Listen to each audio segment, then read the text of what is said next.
Kadi-Liis, esimene Tartu maraton tehtud, nägu naerul tundub, et meeldis. Muidugi meeldis, väga äge oli. Mis siis kõige ägedam oli tänase päeva jooksul, et mingi moment on sul kindlasti meelde jäänud, kas oli Harimäe tõus, oli see palupunkt, mis sulle meelde jäi? Mulle meeldisid need laskumised, mis tulidki kohe peale seda Harimäge, ma ei tea, kuidas neid kutsutakse, ande mingid laskumised. Need olid väga ägedad, ma olin täiesti jahmunud, kui kihvt see oli sealt niimoodi olla lasta, et see oli äge.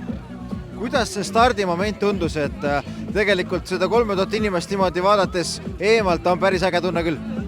On äge ja väga äge on ise sellest osa saada, et see on tükk aega olnud nagu mõtteis ja nüüd on see tehtud ja ma olen igati nõus, et kui mitte seekord, siis millal veel.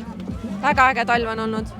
Aga mis see oli, mis siin täna ikkagi nüüd see aasta siia starti tõi, et oli sul mingisugune, ma ei tea, sügisel mõtlesid juba selle peale või kuidas sa selle otsuseni jõudsid, et just see aasta? Ei mõelnud, ma olen tegelikult jooksja ja ma suusutan suhteliselt vähe.